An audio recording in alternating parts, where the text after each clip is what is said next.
ಸೌಜನ್ಯ ಪರ ಹೋರಾಟಕ್ಕೆ ಜಯವಾಗಲಿ. ಸೌಜನ್ಯ ಪರ ಹೋರಾಟಕ್ಕೆ ಜಯವಾಗಲಿ. ಧರ್ಮಸ್ಥಳ ಗ್ರಾಮದಲ್ಲಿ ನಡೆದಿರುವಂತಹ ಎಲ್ಲ ಹತ್ಯೆ ಅನಾಚಾರ ದೌರ್ಜನ್ಯಗಳು ಕಡಿಮೆಯಾಗಲಿ. ಧರ್ಮಸ್ಥಳ ದೌರ್ಜನ್ಯ ಸತ್ಯಾಗ್ರಹರಿಗೆ ಶಿಕ್ಷೆ ಆಗಲಿ. ಸೊಸೈಟಿ ತನ್ನ ಕರ್ತವ್ಯವನ್ನು ಸರಿಯಾಗಿ ನಿಭಾಯಿಸಲಿ. ಸೊಸೈಟಿ ತನ್ನ ಕರ್ತವ್ಯವನ್ನು ಸರಿಯಾಗಿ ನಿಭಾಯಿಸಲಿ. ಸರ್ಕಾರ ಸೊಸೈಟಿಗೆ ಬೆಂಬಲವಾಗಿ ಬೆನ್ನೆಲುಬಾಗಿ ನಿಲ್ಲಲಿ.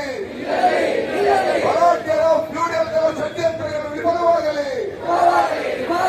ಹೋರಾಟಕ್ಕೆ ಜಯವಾಗಲಿ.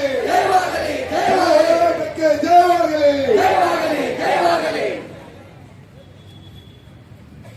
ಈ ಪ್ರಭುತ್ವ ಪ್ರಾಯೋಜಿತವಾದಂತಹ ಒಂದು ಷಡ್ಯಂತ್ರದ ವಿರುದ್ಧದ ಹೋರಾಟ ಇದು. ನೀವೆಲ್ಲರೂ ಬಲವಾಗಿ ನಿಂತರಿಸಿ ಈ ಹೋರಾಟದಲ್ಲಿ ನಾವು ಗೆಲುವನ್ನು ಕಾಣಲಿಕ್ಕೆ ಸಾಧ್ಯ.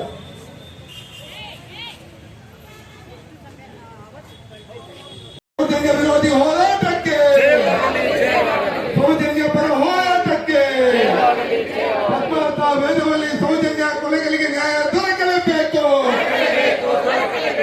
ಸೌಜನ್ಯ ಹೋರಾಟಕ್ಕೆ ಜಯ ದೊರಕಲೇಬೇಕು.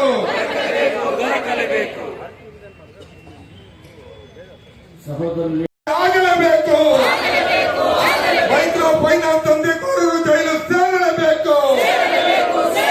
ಈ ಹೋರಾಟದಲ್ಲಿ ಹಲವಾರು ಕನ್ನಡ ಪರ ಹೋರಾಟಗಾರರು, ದಲಿತ ಸಂಘಟನೆಗಳು, ಮಹಿಳಾ ಸಂಘಟನೆಗಳ ನಾಯಕರುಗಳು ಬಂದಿದ್ದಾರೆ. ವಿವಿಧ ಜಿಲ್ಲೆಗಳಿಂದ, ವಿವಿಧ ವಿಭಾಗಗಳಿಂದ, ವಿವಿಧ ಧಾರೆಗಳಿಂದ ಬಂದ ಎಲ್ಲರನ್ನೂ ಕೂಡ ನಾನು ಆತ್ಮೀಯವಾಗಿ ಧರ್ಮಸ್ಥಳ ದೌರ್ಜನ್ಯ ವಿರೋಧಿ ವೇದಿಕೆಯ ಪರವಾಗಿ ಸ್ವಾಗತ ಬಯಸ್ತೀನಿ. ಸೌಜನ್ಯ ವಿರೋಧಿ ಹೋರಾಟಕ್ಕೆ, ಸೌಜನ್ಯ ಪರ ಹೋರಾಟಕ್ಕೆ, ಪದ್ಮಾವತ ವೇದವಲ್ಲಿ ಸೌಜನ್ಯ ಕೊಲೆಗಳಿಗೆ ನ್ಯಾಯ ದೊರಕಲೇಬೇಕು. ಸೌಜನ್ಯ ಹೋರಾಟಕ್ಕೆ ಜಯ ದೊರಕಲೇಬೇಕು.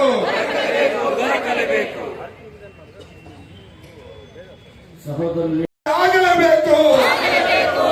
ಮೈಕ್ರೋ ಫೈನಾನ್ಸ್ ದಂಧೆಕೋರರು ಜೈಲು ಸೇರಲೇಬೇಕು. ಈ ಹೋರಾಟದಲ್ಲಿ ಹಲವಾರು ಕನ್ನಡ ಪರ ಹೋರಾಟಗಾರರು, ದಲಿತ ಸಂಘಟನೆಗಳು, ಮಹಿಳಾ ಸಂಘಟನೆಗಳ ನಾಯಕರುಗಳು ಬಂದಿದ್ದಾರೆ.